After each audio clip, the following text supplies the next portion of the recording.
ಆತ್ಮೀಯ ಶ್ರೋತೃಗಳಿಗೆ ರಮಾಶ್ರೀ ನಾಡಿಗೇರ್ ಮಾಡುವ ನಮಸ್ಕಾರಗಳು. ಹಿಂದಿನ ಸಂಚಿಕೆಯಲ್ಲಿ ವೈದೇಹಿ ಚಂದ್ರಿಕಾ ಅವರ ಜೊತೆ ಸಂಧ್ಯಾಳ ಮನದಲ್ಲಿ ರವಿಯ ಬಗ್ಗೆ ಇರಬಹುದಾದ ಪ್ರೀತಿ ಬಗ್ಗೆ ಮಾತಾಡ್ತಾರೆ. ಚಂದ್ರಿಕಾ ಈ ವಿಷಯದಲ್ಲಿ ರವಿಯ ಹೆಸರನ್ನು ಎಳೆದು ತರುತ್ತಿರುವುದರ ಬಗ್ಗೆ ಅಸಮಾಧಾನಗೊಳ್ಳುತ್ತಾರೆ. ಸಂಧ್ಯಾಳನ್ನು ಚಿಕ್ಕವಳಿದ್ದಾಗ ರವಿಯ ಪುಟ್ಟ ಹೆಂಡತಿ ಎಂದು ರೇಗಿಸುತ್ತಾ ಇದ್ದಿದ್ದೇ ಸಂಧ್ಯಾಳ ಮನದಲ್ಲಿ ರವಿಯ ಬಗ್ಗೆ ಪ್ರೀತಿ ಮೂಡಲು ಕಾರಣವಿರಬಹುದು ಎಂಬ ವೈದೇಹಿ ಅವರ ಮಾತು ಕೇಳಿ ಅವರ ಅಸಮಾಧಾನ ಸಂಧ್ಯಾಳವರೆಗೂ ಹರಿಯುತ್ತದೆ. ಈಗ ಕಥೆಯ ಮುಂದಿನ ಭಾಗದಲ್ಲಿ ಏನಾಗುತ್ತೆ ಅಂತ ನೋಡೋಣ. ನೀವೀಗ ನಾನಿನ್ನ ಧ್ಯಾನದಲ್ಲಿರೋ ಕಾದಂಬರಿಯ 24ನೇ ಭಾಗವನ್ನು ಕೇಳ್ತಾ ಇದ್ದೀರಾ. ಶಮ, ಒಂದು ಲೋಟ ನೀರು ತಗೊಂಡು ನನ್ನ ರೂಮಿಗೆ ಬಾ, ಗಂಭೀರವಾಗಿ ನುಡಿದು ತಮ್ಮ ಕೋಣೆಯೊಳಗೆ ನಡೆದರು ವೈದೇಹಿ. ನೀರು ತಂದವನನ್ನು ಮೇಲಿನಿಂದ ಕೆಳಗೆ ತನಕ ಒಮ್ಮೆ ನೋಡಿ, ಕೂತ್ಕೋ ಬಾ ಶ್ಯಾಮ ಎಂದು ತಮ್ಮೆದುರಿನ ಆಸನ ತೋರಿಸಿದರು. ಅಂತರಾಳ ಬಗೆದು ನೋಡುವಂಥ ಚೂಪು ನೋಟ ಅವನ ಮನವನ್ನು ತೆರೆದು ನೋಡುವಂತೆ ಇತ್ತು. ಶ್ಯಾಮನಿಗೆ ಸಹಜವಾಗಿ ಇರಲಾಗಲಿಲ್ಲ. ಅವನು ಆರಾಮವಾಗಿ ಕುಳಿತುಕೊಳ್ಳಲು ಆಗದ್ದನ್ನು ಕಂಡ ವೈದೇಹಿ ಮುಗುಳುನಗೆ ಒಂದನ್ನು ಮುಖದ ಮೇಲೆ ತಂದರು.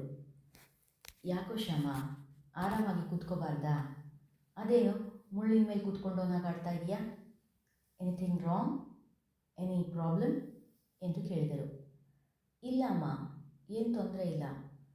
ನೀವು ಸೀರಿಯಸ್ ಆಗಿ ನನ್ನ ಮುಖ ನೋಡ್ತಾ ಇದ್ರಲ್ಲ, ಅದಕ್ಕೆ ಕಸಿವಿಸಿ ಆಯಿತು ಅಷ್ಟೇ ಎಂದನು. ಓ ಅದಾ, ಏನೋ ಯೋಚನೆ ಮಾಡ್ತಾ ಇದ್ದೆ. ಇದ್ರಾಗ ನೀನಿದೆಯಲ್ಲ, ನಿನ್ನ ಮುಖ ನೋಡಿದ ಹಾಗೆ ನಿನಗನ್ನಿಸಿದೆ ಅಷ್ಟೇ. ಯಾಕೋ ತುಂಬ ಬೇಜಾರು ಕಣೋ. ನೀನೀಗ ಫ್ರೀ ಇದೆಯಾ ಎಂದು ಕೇಳಿದರು. ಹ್ಞೂ ಅಮ್ಮ, ಫ್ರೀನೇ ಇದ್ದೀನಿ ಎಂದವನ ಮಾತಿಗೆ, ಹಾಗಾದರೆ ಬಾ, ಒಂದು ಆಟ ಬ್ಯಾಡ್ಮಿಂಟನ್ ಆಡೋಣ ಎಂದು ಎದ್ದು ಹೊರಟರು. 4-6 ಸೆಟ್ ಆಡಿದಣಿದಾಗ ಇಬ್ಬರ ಮನವೂ ಹಗುರಾಗಿತ್ತು. ತುಂಬ ದಿನ ಆಗಿತ್ತಮ್ಮ ಈ ರೀತಿ ಆಟ ಆಡಿದೆ, ತುಂಬ ರಿಲ್ಯಾಕ್ಸ್ ಅನ್ನಿಸ್ತಾ ಇದೆ. ಐ ಲವ್ ಯು ಮಾ ಎಂದವನ ಭುಜ ಬಳಸಿದ ವೈದೇಹಿ, ಐ ಲವ್ ಯು ಟೂ ಕಂದ, ನನಗೂ ತುಂಬ ರಿಲ್ಯಾಕ್ಸ್ ಅನ್ನಿಸ್ತಾ ಇದೆ ಎಂದರು. ಬೆವರಿನಿಂದ ಮುಕ್ತವಾಗಲು ಶ್ಯಾಮ್ ಸ್ನಾನ ಮಾಡಲು ಹೊರಟರೆ ವೈದೇಹಿ ಶ್ಯಾಮನ ಸಂಗೀತದ ಗುರುಗಳು ಹೇಳಿದ ಮಾತನ್ನು ನೆನಪಿಸಿಕೊಂಡರು. ವೈದೇಹಿಯವರೇ, ಯಾಕೋ ಶ್ಯಾಮ್ ಇತ್ತೀಚೆಗೆ ಸಂಗೀತದ ಕಡೆ ಗಮನ ಕೊಡ್ತಿಲ್ಲ. ಮೊದಲೆಲ್ಲ ಅಷ್ಟು ಆಸಕ್ತಿಯಿಂದ ಚಟುವಟಿಕೆಯಿಂದ ಇರ್ತಿದ್ದ ಹುಡುಗ ಇತ್ತೀಚೆಗೆ ಯಾಕೋ ತುಂಬ ಮಂಕಾಗಿರ್ತಾನೆ. ಎಲ್ಲ ಕೆಲಸಗಳನ್ನು ಬಲವಂತವಾಗಿ ಮಾಡ್ತಾ ಇದ್ದಾನೆ ಅಂತ ಅನ್ನಿಸ್ತಿದೆ ಎಂದವರ ಮಾತನ್ನು ತಳ್ಳದೆ ಕಾಲೇಜಿನಲ್ಲೂ ಅವನ ಬಗ್ಗೆ ವಿಚಾರಿಸಿದರು. ಸಮಸ್ಯೆ ಇದೆ ಎಂದು ಅನಿಸದಿದ್ದರೂ ಹುಡುಗನಲ್ಲಿ ಸ್ವಲ್ಪ ಮಟ್ಟಿನ ಬದಲಾವಣೆಯಂತೂ ಕಾಣಿಸಿದೆ ಎನ್ನುವುದು ಅಲ್ಲಿ ಕಂಡುಬಂದ ಅಭಿಪ್ರಾಯ. ದೀಪದ ಕೆಳಗೆ ಕತ್ಲೆ ಹೆಚ್ಚು. ಬೇರೆಯವರ ಹದಿಹರಿಯದ ಮಕ್ಕಳ ಸಮಸ್ಯೆ ಬಗೆಹರಿಸಲು ಹೊರಟಿರುವ ನಾನು ನನ್ನ ಮಗನನ್ನೇ ನಿರ್ಲಕ್ಷಿಸಿಲ್ಲ ತಾನೇ ಎಂದುಕೊಂಡು ನಿಟ್ಟಿಸಲು ಬಿಟ್ಟರು ವೈದೇಹಿ. ಹಾಯ್ ಸಂಧ್ಯಾ ಎನ್ನುತ್ತಾ ಅವಳನ್ನು ಒಮ್ಮೆ ಚೆಕಪ್ ಮಾಡಿದರು ವೈದೇಹಿ. ಗಾಯ ಎಲ್ಲ ಒಣಗಿದೆ, ಇನ್ನು ಆಸ್ಪತ್ರೆಯಲ್ಲಿರೋ ಅವಶ್ಯಕತೆ ಇಲ್ಲ. ಇವತ್ತು ಮನೆಗೆ ಹೋಗ್ಬೋದು ನೀನು ಎಂದರು. ಮನೆಗೆ ಹೋಗುವ ಮಾತು ಕೇಳಿ ಸಂಧ್ಯಾಳ ಮಗವೇನೂ ಅರಳಿಲ್ಲ. ಬದಲಾಗಿ ಒಂದು ರೀತಿಯ ನಿರಾಸಕ್ತಿಯೇ ತುಂಬಿತ್ತು. ನಿನ್ನೊಂದು ವಿಷಯ ಗೊತ್ತಾ? ನಿನ್ನ ತಂದೆಯವರು ನಿನ್ನ ಮತ್ತೆ ಸಂಗೀತಕ್ಕೆ ಸೇರಿಸಬೇಕು ಅಂದ್ಕೊಂಡಿದ್ದಾರೆ.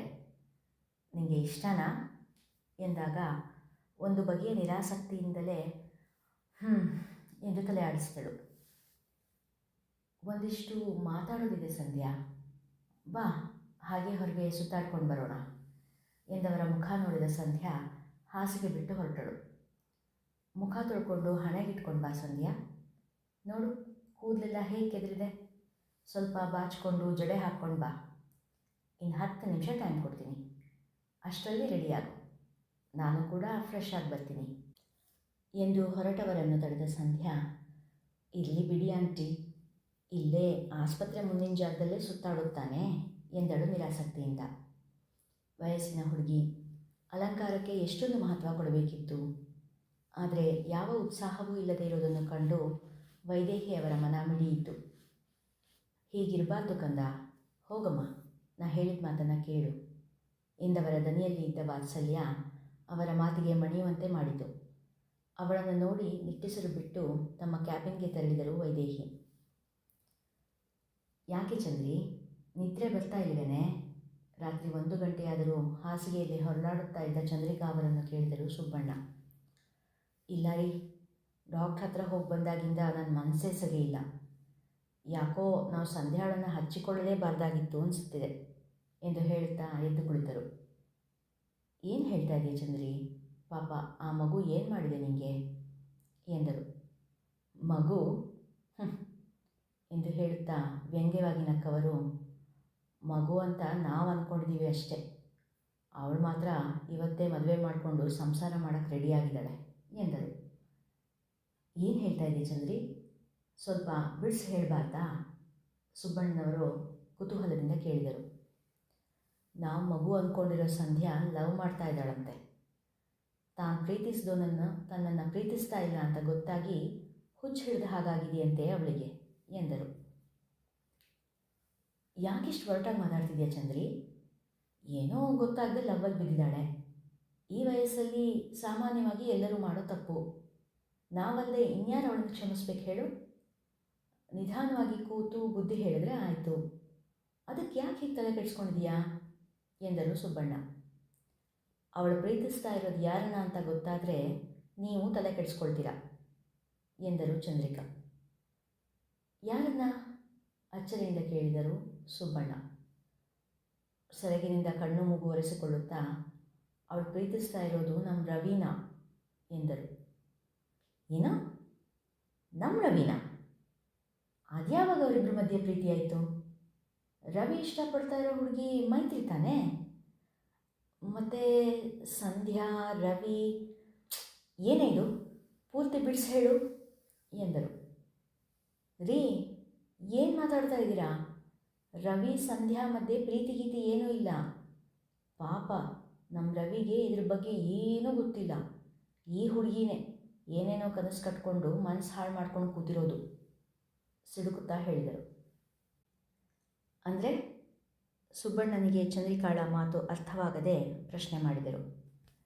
ಅಂದರೆ ಅವಳು ಪುಟ್ಟ ಹುಡುಗಿಯಾಗಿದ್ದಾಗ ನಾವು ಅವಳನ್ನು ರವಿ ಪುಟ್ಟ ಹೆಂಡ್ತಿ ಅಂತ ರೇಗಿಸ್ತಾ ಇರಲಿಲ್ವಾ?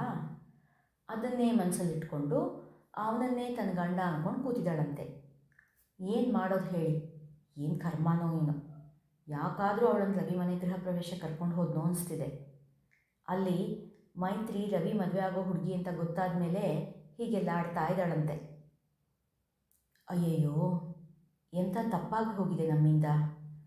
ತಮಾಷೆಗೆ ಅಂತ ಹೇಳಿದ ಮಾತು ಎಂಥ ಅನಾಹುತ ಮಾಡಿಬಿಟ್ಟಿದೆ ಎಂದು ನೊಂದುಕೊಂಡರು ಸುಬ್ಬಣ್ಣ. ಸಾಕು ಸುಮ್ಮನಿರ್ರಿ.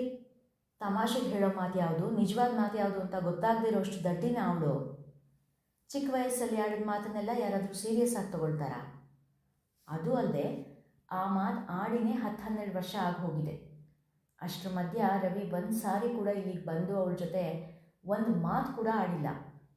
ಈಗ ಏಕಾಏಕಿ ಸಂಧ್ಯಾ ನುಚ್ಚಿಗೆ ರವಿ ಕಾರಣ ಅಂದ್ಬಿಟ್ರೆ ನಾವು ಒಪ್ಕೋಬೇಕಾ ಎಂದು ಕಣ್ಣಲ್ಲಿ ಗಂಗಾ ಭಾಗೀರಥಿ ಹರಿಸತೊಡಗಿದರು.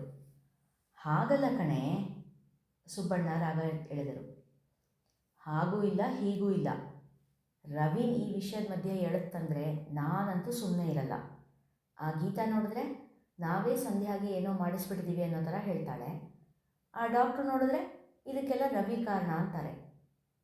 ಸಂಧ್ಯಾಳನ್ನು ಕಂಡರೆ ಅವರಿಗೆ ಪ್ರೀತಿ ಇದ್ದರೂ ತಮ್ಮ ಬೆನ್ನಿಗೆ ಬಿದ್ದ ತಮ್ಮನ ಬಗ್ಗೆ ಆರೋಪ ಬಂದಾಗ ಚಂದ್ರಿಕಾ ಸಹಿಸದಾದರು.